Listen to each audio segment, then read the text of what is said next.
So what are we doing today besides being out freezing? Well, we are testing this small camera. It's a Lomo Smena Symbol, which I found a while ago in a flea market for quite cheap, like €3 or so. It's a fun small camera to use, but there's one thing that annoys me a bit, that there's no rangefinder, or it's not coupled with the focus. So you have to guess the focus, or always check that it's correct, because it can easily also move by itself. So it can be a bit difficult to get the exact focus. I don't know, will I even have any photos in focus? Well, we'll see when I develop them. But let's continue and take some more photos and see. Yes, we should definitely enjoy the sun while it's still up. It's really just above the horizon now. Yeah, let's go.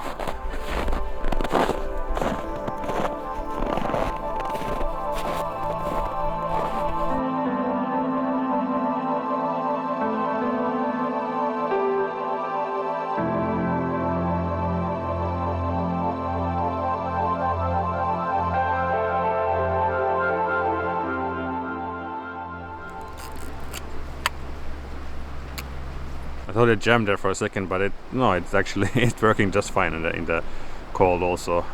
Otherwise it wouldn't be a Russian camera if it didn't work in the cold, I guess. Right, so what more can I say about the camera? Well, not so much. It's a quite basic camera. There's not so much to say. I like the size a lot. It's very small and light and has a nice click sound when using the shutter. Didn't take so many photos today, but I will continue in this winter day to take more pictures, and once I have the roll full I will go and develop it. Then maybe I would like to actually print the darkroom, but I don't know if I have time to do that, but I will show the pictures at the end of this video.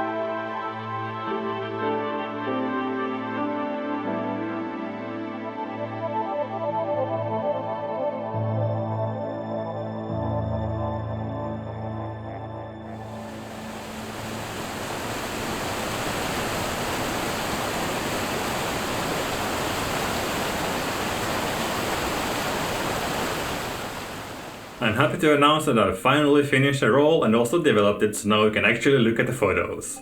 So now when I use the camera, I actually have a little bit more things to say about it. First of all, the focus wasn't such a big problem as I was fearing. The lens isn't that sharp to begin with, so there's that. But also I usually stop down the lens a bit, so there's like a wider depth of field, so more things are in focus. I didn't really try to take any precision photographs with it, so yeah. If I tried that, I would probably have been very disappointed. And secondly, I noticed that the hot shoe was a bit weird on the camera, at least on mine, because there was no shoe. There was a flash contact, but when I tried to attach the flash, there was nothing to attach it to, so I don't know what could have happened to this camera. It's 40 years old, so yeah, could have fallen off, unscrewed itself and walked away. From the photos you can tell the lens has its own distinct look. There is a slight vignette with the aperture fully open, and sometimes, or too many times, I used a too slow shutter speed and the photos got also a bit underexposed. Not because of the slow shutter speed, but because I was shooting in too dark conditions. But then again, this is not the camera you would use if image quality was your main priority. It's a camera made in the 70s aimed at beginners, so there are going to be some compromises with it. And the film I used was expired Kodak Tri-X 400, and the developer Rodinal 1+25, and I think it was a good combination. It produces quite a good retro look for this camera. So yeah, I'm happy with those results. Would I recommend this camera? Well, as a beginner's camera, maybe not, because there are much better options. Any Japanese SLR or manual SLR will work much better than this. You can get quite frustrated with all the quirks of the Soviet cameras if you're trying to learn film photography or even trying to learn photography. But if you like the look of these photos or are interested in Soviet cameras, then we'll give it a try. It's definitely worth to try at least once to use these cameras. In any case, it's a small, fun and light camera to use, so yeah, I will definitely do one more roll when the light is a bit better, but the next camera I will use is the Storky 4. It's a bit similar in size, but weighs 3 times at least. Why I'm choosing it, it's because it has a rangefinder, so I can get more precise focus. Yeah, and yeah, I wanted to use that camera also. It's been a while since I used it the last time. But yeah, I think that's all for this video. If you have any questions about the camera or anything else, well then just write a comment, and remember to like the video. Thanks for watching and see you next time. Bye!